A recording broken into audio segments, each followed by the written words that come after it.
विश्व धर्म संवाद में उपस्थित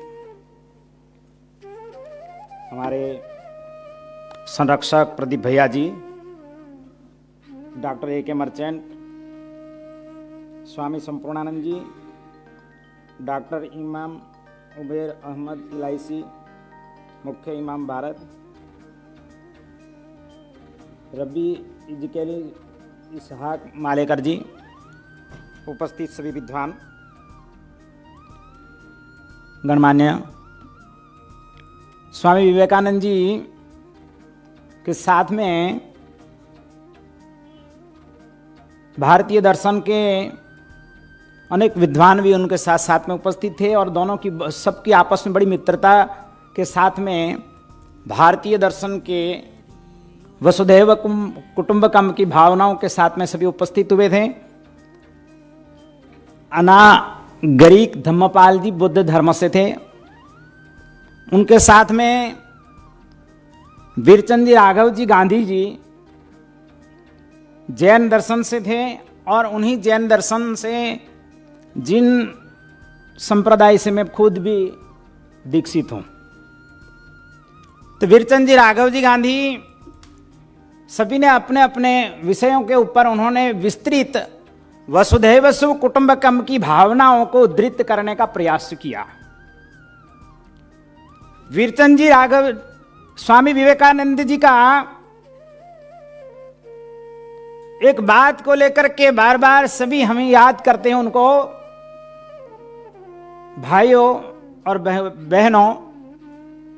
तो इसके प्रति जो ये जब बात थी वो वसुधैव कुटुंब, भाइयों और बहनों का अर्थ यह है जिसको जैन दर्शन के अंदर कहा गया कि सर्व जीवों के प्रति हमारी आत्मीयता, जो हमारा जो दर्शन है उस दर्शन को सभी समझे, अध्यात्म में उस चीज को समझे। धर्म क्या है, धर्म की वास्तविकता क्या है, धर्म को कोई खाने पीने या कुछ व्यापार करने की वस्तु नहीं है।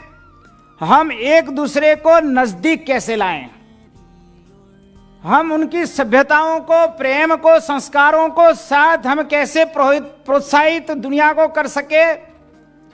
जो कथनी हम कहते हैं उसके अनुसार हम करनी करते हैं। भगवान महावीर को हम सब मानते हैं लेकिन महावीर की कोई नहीं मानता है। भगवान राम को सब मानते हैं लेकिन राम की कोई नहीं मानता है। भगवान बुद्ध को सब मानते हैं लेकिन बुद्ध की कोई नहीं मानता आज के समय में। इस्लाम को सब मानते हैं लेकिन अल्लाह ताला की कोई नहीं मानता। आज ईसाई को सभी मानते हैं लेकिन यीशु की कोई नहीं मानता, सब अपनी मनवाते हैं। इस कारण से संपूर्ण ब्रह्मांड के अंदर यह समस्या पैदा हो गई है। मैत्रीता, जिसको जैन दर्शन के अंदर कहा गया है कि खामेमि सब्ब जीवे सव्वे जीवा खमन तुम्हें मित्ति में सब भूएसु वैरम मज्जन के नहीं। मेरा किसी व्यक्ति से, किसी जीव मात्र के प्रति क्या है, वैर नहीं है, प्रेम है, करुणा है, मैत्री है, अहिंसा जिसको कहा गया। और यही विवेकानंद जी ने भाइयों और बहनों कह करके वसुधैव कुटुंबकम की भावना को व्यापक बनाया।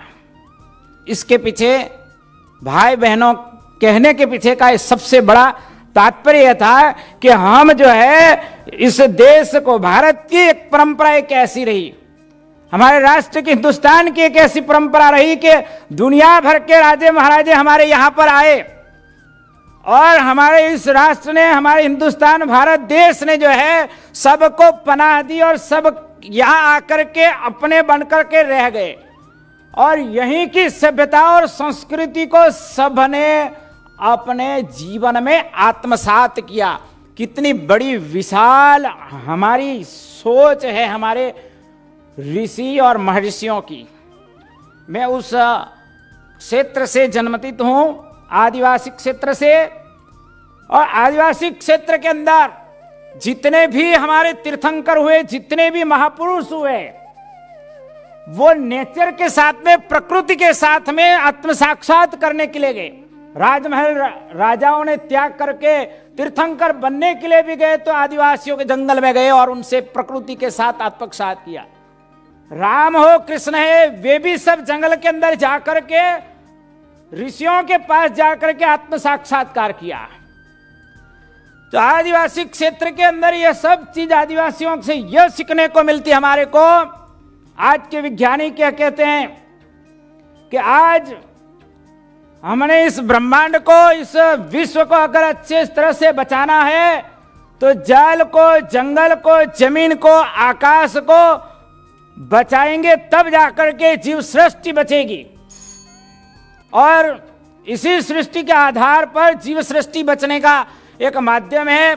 और आज जितने भी यहां पर महापुरुष, हम सभी इकट्ठे होकर के आपस में विवाद करना नहीं है, संवाद करना है। और संवाद के माध्यम से हम एक दूसरे के दिल में, एक दूसरे की आत्मा में, और अपने सभी धर्म यही चाहता है कि आत्मवत् सर्वभूतेषु, सभी आत्माएं क्या है? आत्मवत है, कोई अलग नहीं है। यही विवेकानंद ने राष्ट्र संपूर्ण ब्रह्मांड के अंदर यह सूत्र का नारा, तो यह सूत्र नारा उनका भाई बंधुओं का क्या था? वसुधैव सुकुटुंबकम की भावनाओं का जो उद्धृत किया, उसके पीछे यह सबसे बड़ा रहस्य था। तो आज के इस कार्यक्रम के माध्यम विवेकानंद जी के जन्म जयंती के अवसर पर प्रमोद भैया जी आदि ने, सबने यहाँ पर, और भैया प्रदीप जी ने यहाँ पर, ये हम सब लोगों ने मिल करके जो मुझे भी इसका संरक्षक बनाया, तो इस बात का बड़ा गौरव है, बड़े इस बात की खुशी है कि हम एक संवाद का माध्यम बने हैं। और इस संवाद के माध्यम से जो है हम किसी भी तरह के विवाद में ना आकर के हम अपने धर्मों की नज़दीक दुनिया को लाने का विवेकानंद जी के माध्यम से प्रयत्न करेंगे। इन्हीं शुभ मंगल कामनाओं के साथ में विवेकानंद जी को हम श्रद्धांजलि देते हैं और ऐसा एक माध्यम बनते हैं सभी हम मिलकर के कि हम एक ऐसा संवाद आज के समय में जो आवश्यकता है उस संवाद को जो है मिलकर के आगे बढ़ाएंगे। इन्हीं शुभ मंगल कामनाओं के साथ में अपनी वाणी को यहाँ पर विराम देता हूँ।